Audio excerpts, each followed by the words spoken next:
Hello, it's Eric from E.M.B.R. It is February, and that means Flat as Fast is over, and somebody put bumps back in the road again. This is Shimano Find Your Fast. This is the February ZHQ series. First one is the classic 4 laps.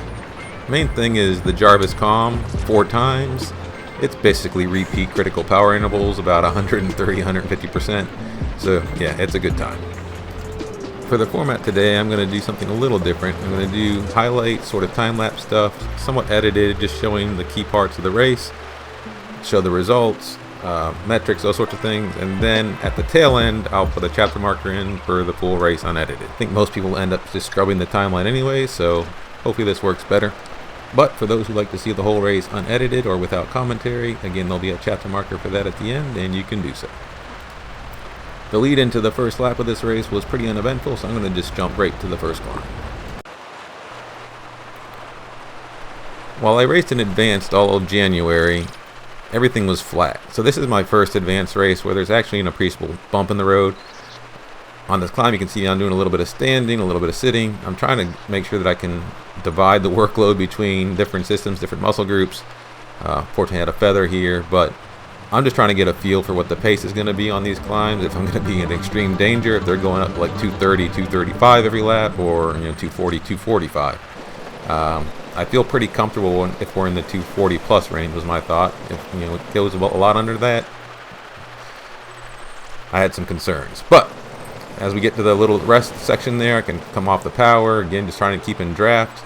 And as we get to the top here, this is my thought.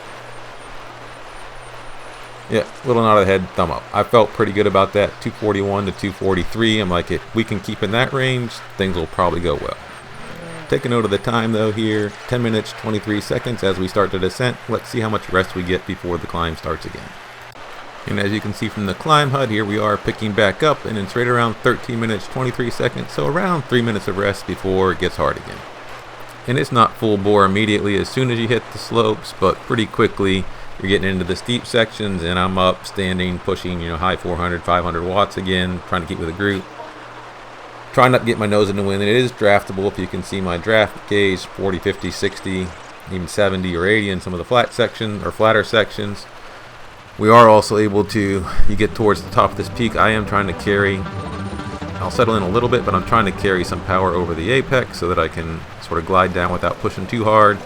Someone's off the front, not too concerned about that, on lap 2. Getting here, this is the main part on this last thing, making sure I've got some legs to push through, get to the top of the banner in this apex, clean and in draft still. And this one, yep, it wasn't faster than 243. If I think I recall, it'll show up on the meter here. This one ended up being like 246 or something like that. And actually there it is, lap 2 was 243.9, pretty close to what lap 1 was. The descents in the flats were a little bit slower this time around, so from 1650 at the peak to around 20 minutes when we're starting to climb back up again, so a little over 3 minutes of rest. In this climb I'm playing through a little bit faster, around 800% speed. It's more of the same from the first 3, just trying to stay in draft, a little bit of standing, a little bit of sitting, trying to spread the load. Did get a feather this time, that made it a little bit easier, but even with the feather, you can see my heart rate each time's popping up over 180. Definitely taking a chance to rest here on the flat, but right at the pop again, we come and cross the banner. Won't see the time improve, that just means we did a little bit slower. I think it was 246. That said, we hit the banner after the descent, and this time, as you can see, the gloves are off. Bang already. Someone's off the front, hit that arrow, and props to them. Very hard attack, snapped away, so you'd have to get into the wind to chase them. I think about it, but even the second wheel got off very fast. So at this point, I'm in the thought process of we're going to have to make this a slow pullback, and we'll see how it goes. I am trying to keep the pace up. I get my nose a little bit out in the wind here, but mostly I am still trying to let other folks do the work here. The gap is not too bad, maybe it's 2 to 3 seconds. Yeah, 2 seconds right now. We get into the climb. There's definitely been less rest on this part. It's not that same 3-minute rest because we basically started going hard before we even got to the climb this time around. I do hit this part where it gets steep and I stand up and push, and that actually helps close the gap. which is a good thing. They still have feather. I really wish I had feather at this point. This arrow is not that much use. I'd love to have it for the sprint at the end, but also this is getting hard for me. My heart rate's 184 right now. It's not a great place. I definitely could have used more rest. It's the repeatability of these intervals that it's getting to me right now. Try to get off the power there. You can see some blue and gray before we get into this next hit, because I kind of know it's coming. And sure enough, there you see the feather and then the fire. And I know this is like, you kind of want to be on that. So I'm back on power as quickly as I can. You know, almost 800 watts there, 750. And they're still yanking away. They've got feather. Again, it's just, it is what it is. They hit it harder, and they had the benefit of a feather. So they come over the apex a little bit hard. I am behind, which is not where I want to be. I'm also gassed at 184 BPM of heart rate. I start making bad decisions here. My thought here was I wanted to get out of draft so I could get super tuck, take some speed over the apex. It actually does kind of work. I can say this right here is a bad decision, but I am out of draft. So, but what I'm trying to do is hit power into the apex of it, and then get off the power. Hopefully get super tuck, or at least, you know, hey, not do quite as much work on the descents. A little brief hit of super tuck. That's just because the slope wasn't long enough.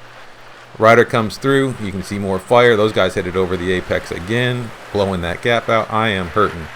So I do the same thing. Hit power over the apex. This is not sticky watts. This is just me hitting power over the apex and then gliding down the descent. Trying to stay in draft, trying to keep that gap to those front two as small as possible while doing as little work and trying to get some rest, get my heart down below 180. Green Ninja's a teammate of mine. He comes through, and I want to. There's a lot of things I want to do right now. I would love to have snapped to his wheel. My legs are just cooked at this point, quite frankly. I am trying to recover, and I'm seeing some moves, and I know at this point, you know, I'm waiting for a wheel to come through. I don't want to have to chase those two in the front and be in the air. So, also watching time through, another arrow comes through. In my head right there, I'm like, I got to snap to that. My legs didn't want to. They just didn't. So, there we go. I'm hoping right now that I can get to an arrow, so I have it for the sprint. Fortunate there. Trying to line it up at this point. Again, the gap to ahead of us 4 seconds. If I can hit a hard sprint though, I know those two have been working hard for quite a while, and I've been getting a little bit of benefit here. Heart rate's below 180, but I gotta tell you, I did strength training on Sunday, or deadlifts. My glutes are hurting at this point, but I gotta go. That guy hits arrow. I hit arrow. I did get over 1,000 watts. Happy with that, but I wish I had sound as well. Didn't have the mic for this. This is the stupid part. My legs weren't firing. I'm getting desperate. My brain says you can cut the corner. Bad move. I should have stayed in the draft of third wheel. If I'd stayed in draft of third wheel, that would have been a podium. I didn't have the legs to catch those first two. I was absolutely hurting, which is why I was getting desperate and trying to do stupid things. Cut the curve instead of staying in the draft. It was also don't have audio. My mic didn't turn on right now. And he's out for the count. My glutes were on fire. They just would not fire at the end of that.